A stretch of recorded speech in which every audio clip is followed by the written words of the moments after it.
From Los Angeles, I'm Eddie Garcia, and he is Doug Stolhand. Thanks for joining us for another edition of the Puck Podcast. It is Sunday, September the 28th, 2025. This is the first period of a three-period podcast. The first period, which some of you are watching on YouTube, will cover all the news from the past week in the NHL as we get closer and closer to the start of the NHL regular season. Second period is our special feature segment. We will continue our division previews. We will look at the Pacific Division, wrapping up our division previews. And in the third period, it's our fan feedback segment. We read listener emails. We have an off-ice report updating you what's going on with our lives. And you can find all three periods of the podcast on Apple Podcasts, Spotify, wherever you get your podcasts. If you're watching on YouTube and you like what you're seeing, please like and subscribe to these videos. Absolutely. This is our 20th season covering the NHL as a member of the NHL media and doing this here podcast every single week without fail. We have covered all 32 teams every single week, whatever the biggest story is, the signings, the trades, the legal battles, the off-ice events, hirings, firings, and everything in between. We cover it all for all teams equally. But we start every week with the biggest story of the past week, and I have a suspicion I know what it is, but I'm curious if Eddie, because we don't rehearse these and we don't go over notes. So maybe we should, but we're 20 years in. Why break tradition? But let's see what Eddie has decided is the top story this week. Eddie, take it away. Well, I don't think there's much mystery, frankly. Our top headline is the Florida Panthers losing their captain, Alexander Barkov, for 7 to 9 months after he suffered a knee injury in practice. He had to have surgery to repair an ACL and MCL damage in his right knee.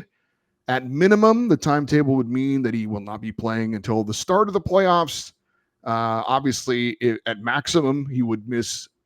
Well, of course, it depends on how long the Florida Panthers would be in the playoffs. But if it is the 9 months, then he's done for the year and any potential playoff games.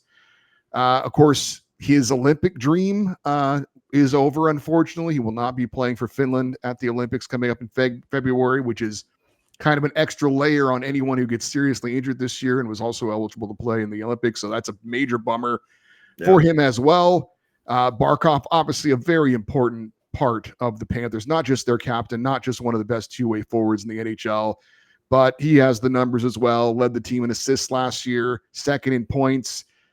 In the playoffs, he had 6 goals and 16 assists, as, of course, he helped the Panthers win their second consecutive Stanley Cup. He's been very durable over his career. It is not often that he has been injured. He has played 12 NHL seasons, and this is the first time he has dealt with any potential season-ending injury. He is the Panthers' franchise leader in games played, goals, assists, and points. And if you recall, and you probably do, the Florida Panthers also will not have Matthew Tkachuk for the start of the season as well. So the road to a three-peat, which we have not seen in a very, very long time in the NHL, getting off to a unfortunate start for the Florida Panthers. Yeah, and I don't know if you saw the video, Eddie, but it's a non-contact injury. He was skating in practice and just went down, and it immediately was in pain, but didn't look like great. I would disagree with your description of that. There was contact. He got kind of tied up with Mikko Mikkola, who's a gigantic person, and he kind of fell on him, but it didn't look like. Well, it wasn't. I'm saying it wasn't a hit. It wasn't a knee on knee. No, there was nothing. He's obviously there was something that initiated the fall. Right. And he got twisted up with a teammate who fell on him, but you wouldn't think that would result in a season-ending injury. No, there wasn't any malice or really force behind the hit.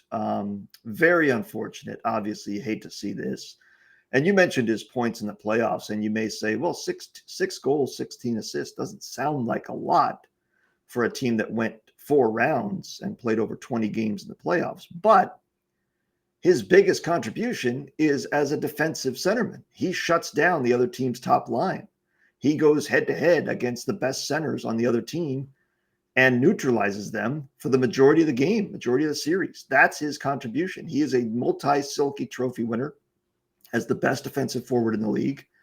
And that is going to be very difficult to replace. So now when you are without 2/3 of your top line, a third of your top 6, everybody else has to step up. It challenges everybody else to replace those minutes, and it puts people in positions that they're not used to being in. And it does it for an entire season. There's no light at the end of the tunnel of we just need to make it till December and then he'll be back, which is the case with Tkachuk. Tkachuk is expected back December, maybe January at the latest. So they can kind of make it through for the halfway point. And as we've talked about many times, the Panthers are one of those teams that know the regular season is simply a tool to get yourself into the postseason, nothing more. There's no glory in winning the President's Trophy or winning the division. The glory is winning the playoffs, winning the Stanley Cup. They understand that very well. So they, I'm sure, will take an internal approach of let's just make sure we get in the playoffs and hope for the best, hope that Barkov can rejoin us for the playoffs or at the very end of the regular season. The new playoff salary cap rule does go into effect this season, though, so they cannot just say, hot damn, we can go out and replace him with the stud center, and then we can be $20 million over the cap when he returns. It is not the case. They need to be cap compliant for every playoff game, the roster that they put on the ice. So they can go out and replace him during the regular season, but they will have to make some tough decisions financially when the playoffs arrive if he is able to play. And that is the hope. Very, very unfortunate, though. One of those guys, and it seems to be the Finnish players that have this, that you're a fan of even if he's not on your team. Teemu Selanne had that. Saku Koivu was a guy that I think a lot of people rooted for around the league. They seem to have that kind of approachability as players on and off the ice and being gregarious. But it's awful to see this, and terrible news for the Panthers as they start their three-peat, as you said. I think there is a glimmer of hope, though, that maybe it ends up actually working out for the Panthers now. So a lot of things will have to go right. But first off, I think, you've won 2 Stanley Cups in a row. And as a head coach, I'm sure Paul Maurice is trying to think of ways to motivate this team to get going for another run at it. I think with those 2 guys missing, I think if he stands in front of the group and says, hey, guys, we're missing 2 really important players. We can't wait to get started here and kind of rest on our laurels. We need to be focused and prepared to go right from the gate. And hopefully at the end of the year, we're going to get Tkachuk at some point. And if all things go right, maybe we get our captain back at some point in the playoffs and we'll be right back in it again. But I think without those 2 guys, I don't think it's going to be too hard for the Panthers to be feeling like, hey, we really do have to hit the ground running here because we're missing 2 incredibly important players and everybody else is going to have to try their best to kind of pick up the slack. Yeah. And the problem I hear you on that, and I don't think you're wrong, but the problem is that they are still, even though they are going to be missing those guys, they're still going to be everybody's measuring stick. And everybody that plays the Panthers this year, all 82 games, is going to give their best effort. And so they are not going to have any nights off. They're not going to have any lulls in the schedule. They're not going to catch anybody sleeping, nor are they going to get anybody's sympathy because everybody wants to beat them while they're down, if possible. Now, if you wonder who's going to have to step up, well, Sam Bennett is now your top center, most likely. Esa Lindell, I should say, steps in as your second center. Or Anton Lindell, excuse me. Esa Lindell being the defenseman for Dallas. But so Anton Lindell is now your second line center. Carter Verhaeghe is going to have a big year. Eetu Luostarinen, Sam Reinhart, and the guy that they brought over and then retained, Brad Marchand, is also going to have a big moment. Now that we talked in the preview of this division and talked about Mackie Samoskevich being a guy that could potentially step up and has been a guy that they've had high hopes for a while. This is a great opportunity for him to get some quality minutes, not only at even strength, but on special teams potentially as well. And they may have to play a little bit of a different style and try and win games a little bit, not outscore teams. Maybe they're trying to win games a little bit more 4-3, 3-2 kind of thing. We'll see. But it's definitely a challenge. It presents them with an opportunity to surprise people because they're missing two guys that are hugely important to them, and we all know.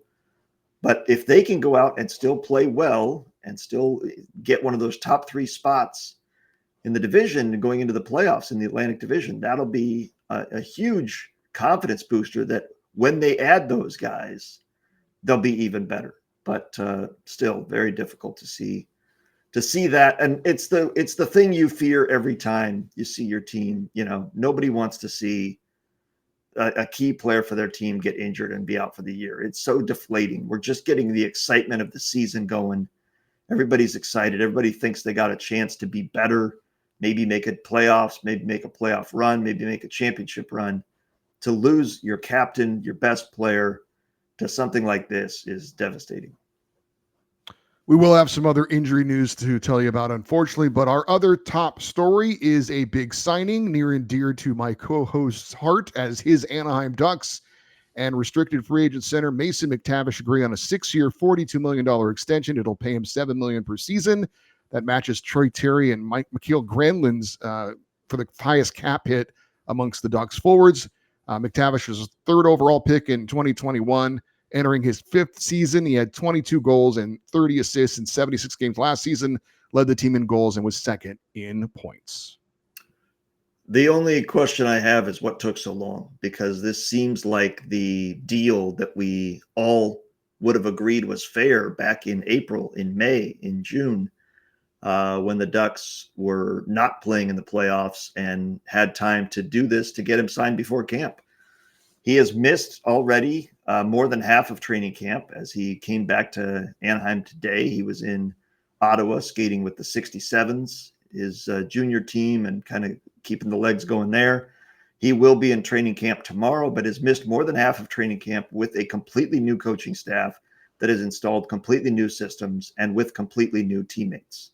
So he does still have 10 days of practice and training camp before the season begins for the Ducks. They don't start on opening night, which your Kings do on October 7th. In fact, the Kings will have played 2 games before the Ducks take the ice on October 9th in Seattle. So they got that a couple extra days for him to get up to speed. And the hope is that he will be playing in Saturday's preseason finale against the Kings. The Kings and Ducks played 4 times this preseason. It's really saving on the travel money there. I believe in 4 different locations as well. Yeah, Ontario, not Canada, Ontario Reign, the AHL affiliate for the Kings, the Bakersfield Condors for some reason, which is the AHL affiliate of the Oilers, and then 1 game in LA, 1 game in Anaheim. So very odd. But anyway, they're hoping to have him there. It is obviously great to have him signed. It was a euphoric day yesterday for Ducks fans to finally have the full battle station in place, and GM Pat Verbeek can tell Joe Quenneville to fire at will with this lineup, because it's finally armed and operational. Everybody's in. There's 1 injury to worry about. We'll get to that maybe a little bit later, but for the most part, now we see what McTavish, his offseason conditioning did, how quickly he can adapt to the systems and get himself up to speed, because, as I said, already missing half of training camp. It wouldn't be a big deal, and that's why I'm not as worried about Luke Hughes with the Devils. 1, he plays defense. 2, it's the same coaching staff, so the same systems are in place. If the Ducks had brought back Greg Cronin, it's not that big a deal that he misses training camp, but they have a completely new coaching staff and systems. And there is a learning curve that goes with that, and you don't want to be learning when the games matter. So I wish this had been done 2 weeks ago, 2 months ago, but now the work begins on the 5 guys that need to be signed next year, the RFAs: Cutter Gauthier, Leo Carlson, Jackson Lacombe, Olin Zellweger, and Pavel Menchikov. So if all 5 of them miss training camp, God help us. But let's hope that's not the case as Ducks fans. But it's great to see. I think it's a very fair price. It's a little bit of a raise. The comparison I've always said with McTavish was Quentin Byfield. They are taking very similar spots in the draft. Byfield was second. McTavish was third. They are both big gentlemen. Byfield is taller, but both of them are thick dudes that are tough to push around. Both of them have kind of evolved into that second line center role, hopefully being a first line center, though the Ducks have Carlson blocking him now. But both around 20 to 25 goals a year, 50 points a year. That's what they're at right now. Correct me if I'm wrong. I think Byfield got about 6.7 million on his deal that he signed a year ago. So it's a raise from that, but it's 6 years. They buy a couple of free agent years, and it's nice to have him in place. Yeah, Byfield was 6.25. Oh, so quite a decent raise off that then, more than 10% raise. But that's the price of doing business, and that's another reason why Verbeek should have some urgency. And it takes two to tango. The agent and the player have to sign as well. But the urgency, and we see it in other sports. If you wait, you're going to pay a higher price because now the comparable or the comparison that they can look at is Frank Nazar. Look at that ridiculous contract the Blackhawks gave him. And he hasn't done anything in this league. So if he's making that money, why is my client who led your team in goals last year not getting more money than that? So the earlier you sign them, the cheaper you're going to sign them, usually. We will return to some other signing news coming up. We're going to go back to the ER report, injury and health news, because that's obviously important as far as players missing games. Seattle Kraken forward Capo Caco broke his hand in a preseason game. He's going to be out approximately 6 weeks. So he will obviously miss the start of the regular season. The first couple of weeks of the regular season, he will be out of action. Dallas Stars captain and left winger Jamie Benn going to miss at least 4 weeks after having surgery for a collapsed lung. That injury occurred in a preseason game this week as well. He is going to be reevaluated in 4 weeks, so he's out for the first part of the season as well. Some other injury notes: Predators forward Nick Hague out 4 to 6 weeks, upper body injury. Canucks forward Niels Hoglander week to week, lower body injury. Senators forward Drake Batherson out a couple of weeks with an upper body injury. Islanders forward Anders Lee 1 to 2 weeks, upper body injury. And Sharks forward Colin White out a couple of weeks with an undisclosed injury as well. So again, although Barkov was not injured in a preseason game, he was injured in practice, but a lot of guys getting banged up now that we have started playing preseason games, and it's just the price of doing business. There's no way you can avoid it unless you just don't play them. It's just something that unfortunately happens when you're just hoping that if there is injuries, it's not as serious as the Barkov injury. Even if you don't play them, they can get injured. Barkov wasn't playing. You got to have practice, right. So yep. Forgive me for not having complete recall on what you just said. Did you mention Guillaume Brisebois of the Vancouver Canucks? I don't, because I've never heard of him. Well, he was going to be on this team, I think, but he underwent surgery. He's out indefinitely. Pittsburgh goalie Joel Blomqvist going to miss at least 4 weeks with a lower body injury. If he was an option for them, I'm looking to see Montreal prospect David Reinbacher, broken metacarpal. He's going to miss about a month. You mentioned the injury. Kirill Kaprizov missed practice with an eye infection, but should be fine. Maybe he is just protecting himself from injury. He was eating some hot wings and he rubbed his eye, so he'd be fine. The lemon juice from his squirted up as he was getting his iced tea. And Mackenzie Blackwood for the Avalanche, not expected to be ready on opening night, though he is getting better quickly. And Jansen Harkins of the Ducks out 8 weeks with an upper body injury that he suffered in that first Kings preseason game, first game against the Kings in Ontario.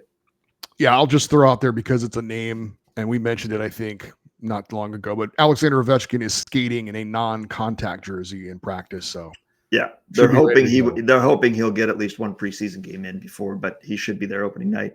And Andrei Vasilevsky is expected back at practice tomorrow for the Lightning. They're optimistic that he will be ready for opening night. One other injury note: despite some earlier reports that his career was likely over, Vegas Golden Knights defenseman Alex Pietrangelo will not rule out a return to play this season as he continues to rehab from a hip injury. 35-year-old announced in June that he was stepping away from the game and wanted to improve his health so that he could have a normal quality of life, was the quote.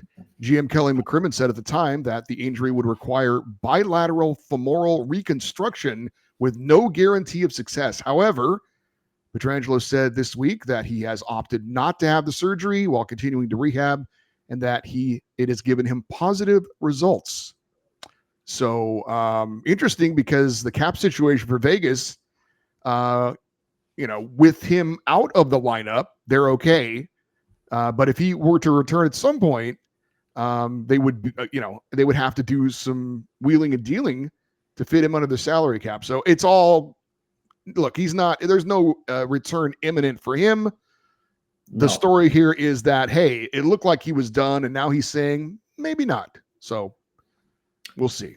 It's and well, we'll get to a couple stories here, but he's got 2 years left on his deal, so 8.8 million.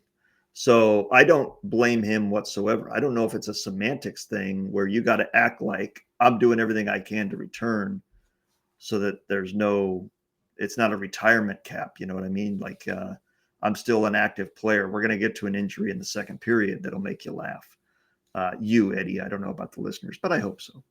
But if he does return, as you said, it kind of puts them in a little bit of a pickle, but it's a good pickle to be in.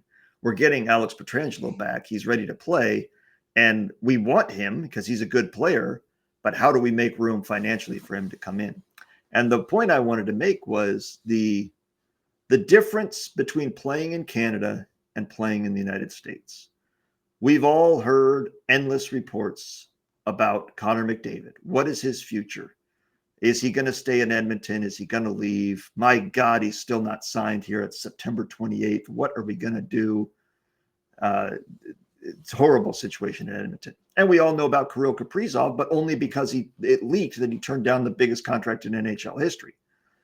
We're not hearing anything about Jack Eichel. Jack Eichel is on a team in Vegas. He's not signed after this year. There's nobody asking him, how come you're not signed yet? What's your future? What's your plans? Oh my God. There's no haven't heard much about Artemi Panarin in New York. He's a UFA after this season. Correct. I'm obviously following Adrian Kempe because he's a King, but I don't know that that's right. a national topic as well. It's not, but I'm saying that's the difference. We know Connor McDavid, but Jack Eichel is on a team that's won the Stanley Cup and is their number one center as well. So Mitch Marner, no doubt, came there to be part of a team that is a Stanley Cup contender. Without Jack Eichel, I don't know that they are. So I'm just saying there has been no national discussion that I've heard about his future. And but McDavid, of course, is the best player in the world, the best player in the league.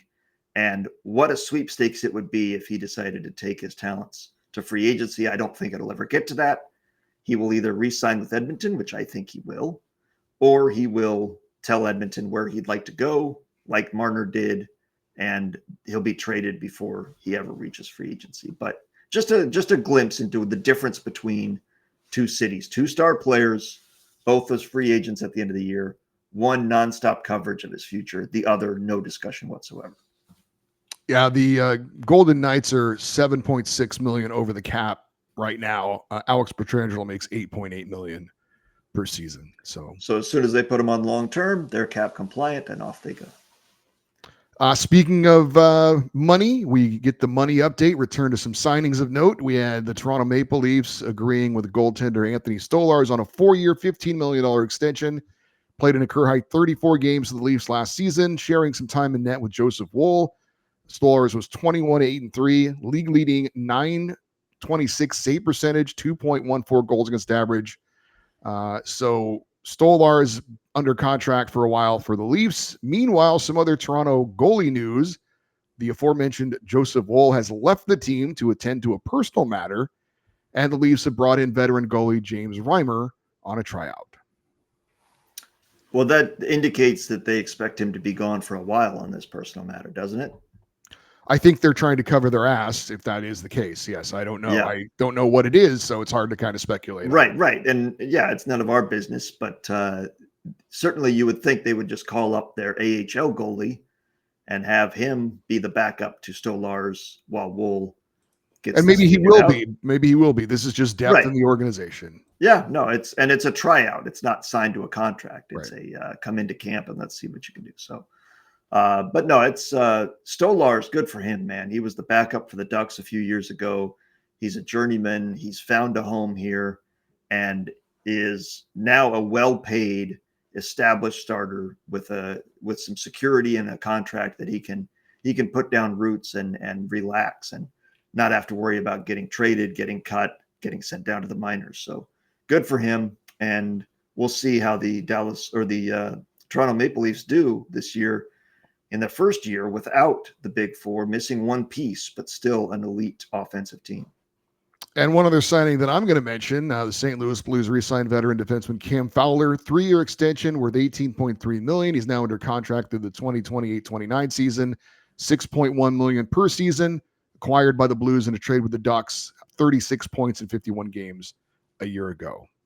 Yeah, he was an immediate and great fit with them. So he became their best defenseman once he got there. And I saw an article about Torrey Krug adjusting to life after hockey.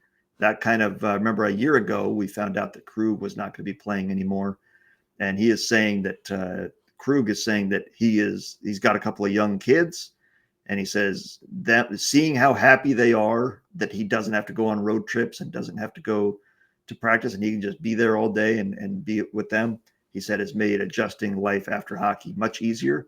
But that opened the door for Cam Fowler and the need, and he has taken advantage of that. And I know him well from his days with the Ducks. I always liked him in Anaheim. I know a lot of Ducks fans were ready to help him pack and make sure he didn't miss his flight. I was not one of them. Greg Cronin sucked. Everybody sucked under that coach. I don't know anybody that was like, man, this is a great system. So I learned more about, I will say this, I learned more about hockey coaching from Greg Cronin than I ever have under any other coach, because I kept watching videos. What are the Ducks doing that is so wrong? Why is this guy a bad coach? And I learned that what not to do as a head coach, basically. And watching what Quenneville has installed this year, I've gotten more into the coaching aspect of it and seeing the systems. And it makes me even more encouraged that things are going the right way. And I wish Fowler had been here to be a part of it, because I think he would have been a better veteran mentor for these young guys than Gudas or Trouba. I'm just bringing up the major news or the noteworthy news as I see fit. If it's a recognizable name, I'm going to throw it out there. If it isn't, I'm not. But are there any other signings that you want to mention before we move on? No. Okay. Some random shots as we wind things down here in the first period. And we did see future Hall of Fame goalie Marc-Andre Fleury play in his final NHL game, we think. Preseason game against the Columbus Blue Jackets. Played in the third period. Stopped all 8 shots he faced against the Penguins for the Penguins, I should say, in a 4-1 win. And then they did the shootout thing afterwards. I don't know I guess it's a team by team thing. The Kings used to do this after the preseason games. They'd have the shootout. They're not doing that. And to be clear, they have it whether it's a tie game or not. Right. The game could end 5-0. It's like, it's literally we want to have practice. Yeah. Yeah, right. So right. The Penguins and Blue Jackets did do this. So Marc-Andre faced 3 shooters. He let in the final shot that he ever faced, which was kind of a little bummer. But it seemed to be a very well-received event all the way around. Fans loved it. Packed house. It seemed like certainly his teammates loved it. I assume the Blue Jackets were, at least a little more interested. I don't know. But they stayed on the ice afterwards, and he did a lap and all that kind of stuff.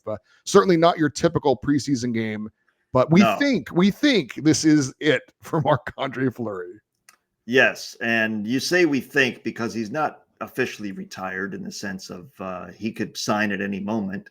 And as a couple of NHL reporters said, I believe Elliot Friedman, maybe Pierre LeBrun, were discussing, teams are absolutely going to call him this season if they need goaltending help and goaltending depth.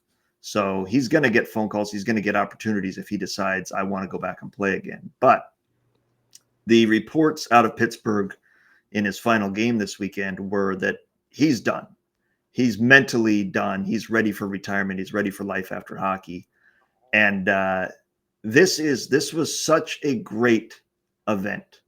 And I absolutely love every part of this. And I hope this becomes a thing hockey players or hockey teams do for legends.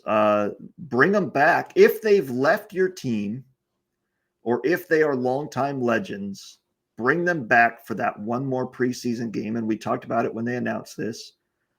This is so much better than the one-day contract in July or August where it's just the press and the front office, and the fans don't get an opportunity to cheer and say goodbye and see him one more time. I don't know if you saw the highlights of this, Eddie, but I did. him taking the ice was a roar that you never hear in a preseason game, because he led the team onto the ice before the game for pregame warmups. And then there were chants throughout the game of one more year or thank you, Flower, all of that stuff. It was beautiful to see. And then he gets in the game, and every save got a standing ovation. Every intermission, he gets to wave his stick and say, it was just a great celebration of him. And good job by Dan Muse, the head coach of the Pittsburgh Penguins, to make sure that the players on the ice, when the clock ran out, were Chris Letang, Yevgeny Malkin, and Sidney Crosby, to go over there, the four parts of the Penguins dynasty that won multiple Stanley Cups together, celebrating again. I loved this. Like I said, I hope the Ducks do it for Corey Perry when he decides it's time to retire, which could be 5 years from now, the way he's going. But it's just a great way to bring a legend back and let the fans say thank you and goodbye one last time in a game that would otherwise be meaningless. And now was, as you said, a packed house. It was an in-demand ticket. It was an event.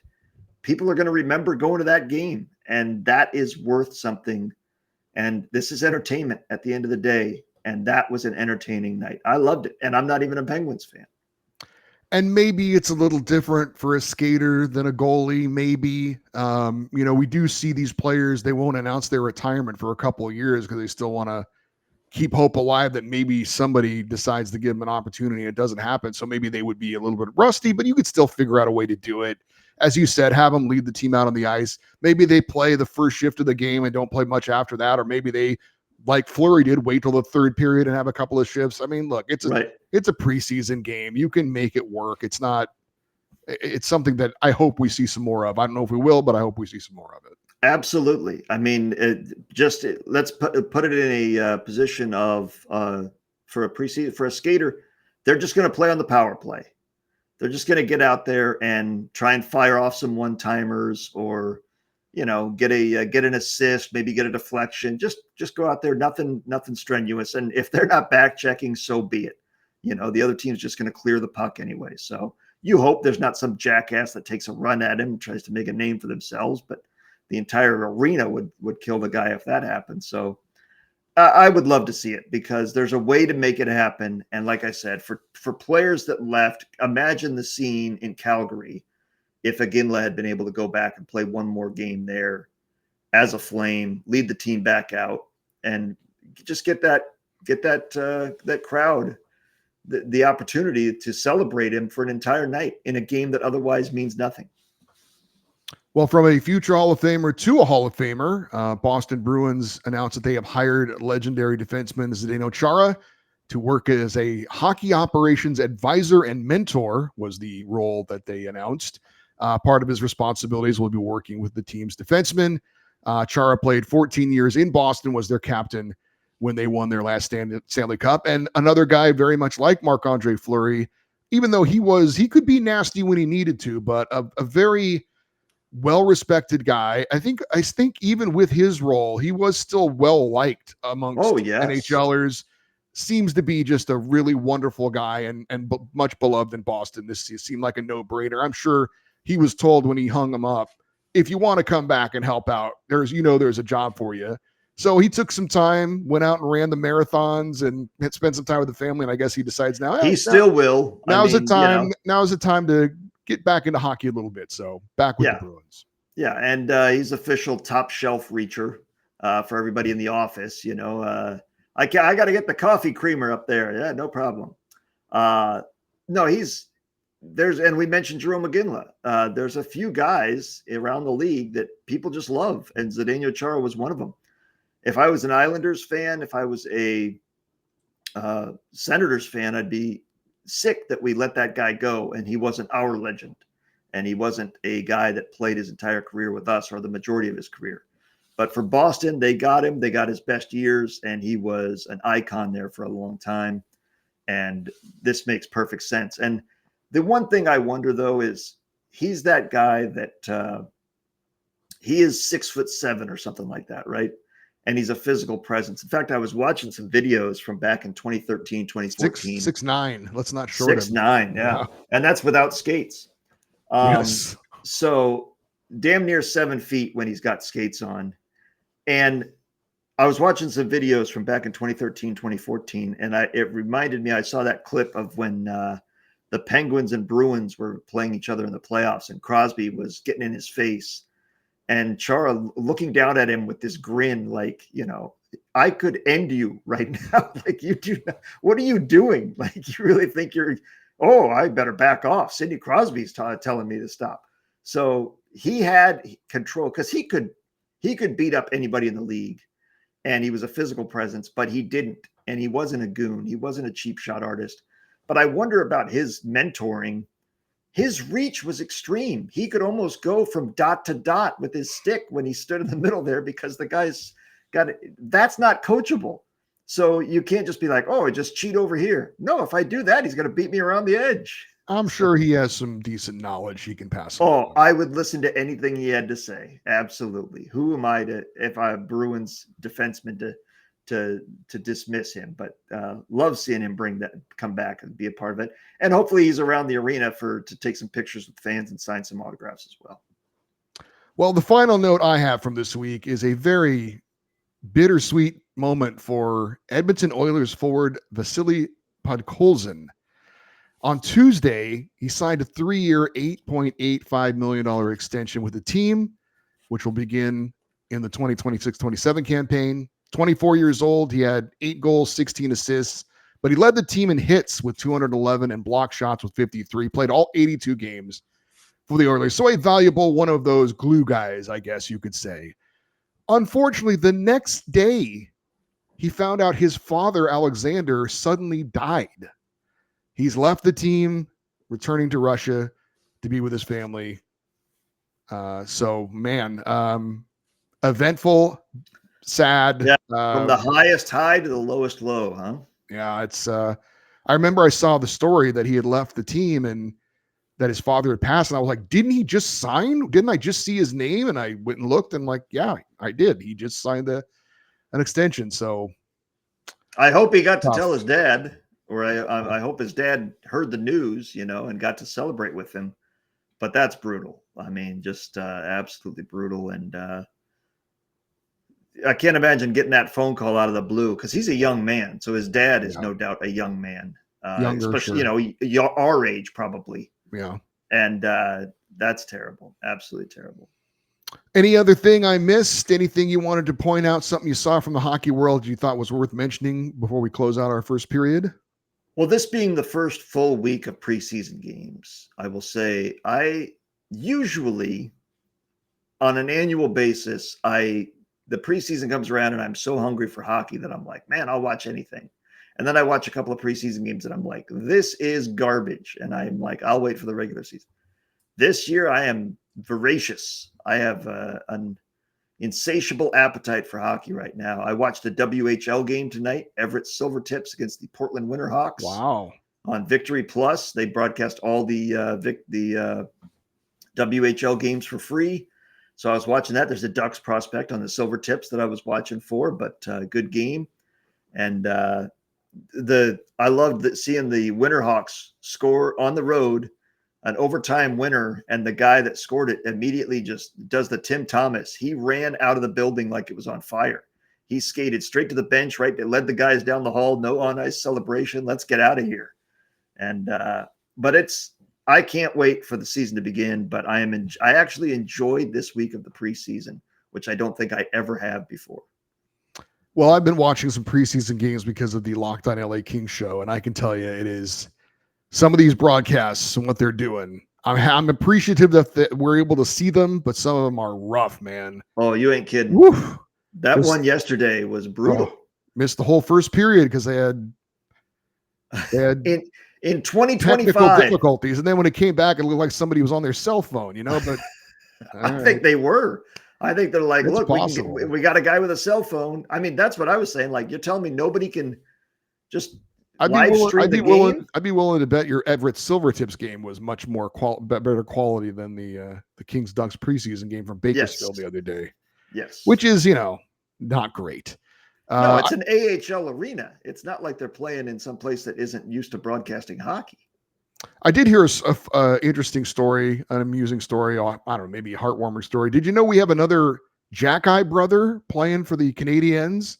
Yes. I don't know what his prospects are, but we know Arbor Jack-Eye, or as I once called him, Hijack, is a crowd favorite for the Canadiens. His brother Florian is also in the organization, so they played in a game together in a preseason game, which is pretty cool for two brothers to play on a historic franchise like that. And apparently, his mom works at Costco, and she wasn't planning on going to the game.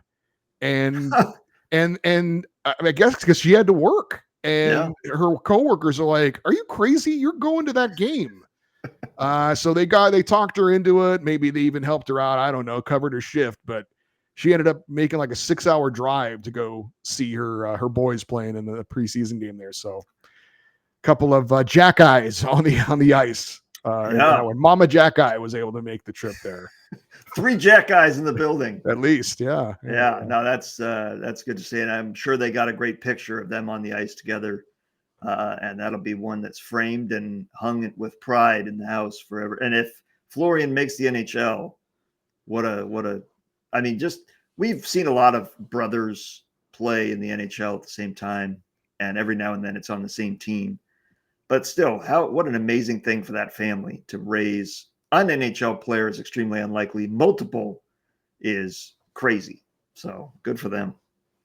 All right, that'll do it for our first period here on the old YouTube show. If you enjoyed it and want to check out more of what we want to talk about, we've got 2 remaining periods of our podcast. You can search Puck Podcast on Apple Podcasts, Spotify, wherever you get your podcasts. If you're already listening to the podcast, second and third periods are coming right up. If you are watching on YouTube, I'm Eddie Garcia. He's Doug Stolhand, and we'll talk to you next time with another edition of the Puck Podcast.